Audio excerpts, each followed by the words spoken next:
Բնավ զարմանալի չէ, որ հայկական ժամանակ օրաթերթն է այդ հարցի վերաբերյալ պարզաբանում տարածում եւ հենց առաջին աղբյուր հանդես գալիս, ասել է Սամվել Կարապետյանի փաստաբանական թիմի անդամ Արամ Վարդևանյանը, անդրադառնալով Նիկոլ Փաշինյանի ընտանեկան թերթում հրապարակված քննչական կոմիտեի պարզաբանմանը, համաձայն որի Սամվել Կարապետյանին չի արգելվել համագումարի ժամանակ տեսաուղերձով հանդես գալ։ Հիշեցնենք, որ երեկ Վարդևանյանը հայտարարել էր, որ քննչականն ու դատախազությունը հնարավորություն չեն տվել Սամվել Կարապետյանին տեսաուղերձով հանդես գալ։ Մինչդեռ հայկական ժամանակը այսօր գրել է պնդումը, թե քննչական կոմիտեն չի տվել հնարավորություն Սամվել Կարապետյանին տեսաուղերձով հանդես գալու համար, չի համապատասխանում իրականությանը։ Փաստաբան Արամ Վարդևանյանը հիշեցրեց, երբ դեռևս քննության առարկա էր հանդիսանում Սամվել Կարապետյանի նկատմամբ ապօրինի կալանքը երկարաձգել չերկարաձգելու հարցը, փաստաբաններն էլ գտնվում էին դատական նիստում, հենց հայկական ժամանակ օրաթերթն էր հրապարակել, որ Կարապետյանի կալանքը արդեն իսկ 2 ամսով երկարաձգվել է։ Հետաքրքիր է, որ կրկին հայկական ժամանակ օրաթերթը Սամվել Կարապետյանի մասով բացառիկ հրապարակում է անում։ Խնդրում եմ ցանկացած անաչառ դիտորդի ներկայացրեք այս պատասխանը, որից ակնհայտ է, որ քննչական կոմիտեն մերժել է։ Իմ կողմից նման գործելաոճ առկա չէ,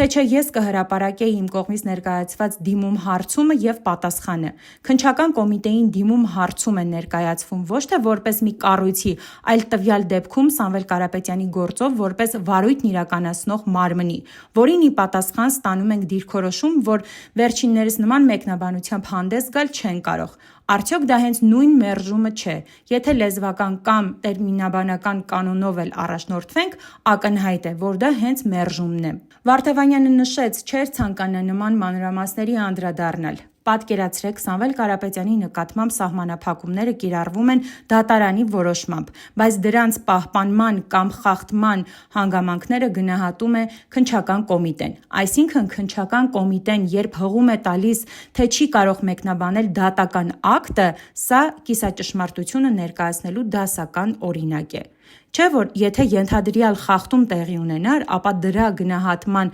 հասցեատերը լինելու էր հենց քննչական կոմիտեն։ Քննչական կոմիտեն պարզապես փորձել է խուսափել պատասխան տալուց, ինչը համարժեք է մերժման։ Իմ հարցմանը պետք է պարզապես պատասխանվեր՝ այո կամ ոչ։ Սակայն ըստ Վարդևանյանի, հենց հայկական ժամանակին տված պատասխանում ակնհայտ է, որ քննչական կոմիտեն որոշակի իմաստով ընդունում է, որ մերժել են։ Կխնդրեի, որ հնարավորության դեպքում հայկական ժամանակը դատախազությունից ևս ստանար հստակ դիրքորոշումը, քանի որ մինչ օրս ես պատասխան չեմ ստացել, իսկ սահմանված ժամկետում պատասխան չտալը կրկին համարժեք է մերժման, նշել է Արամ Վարդևանյանը։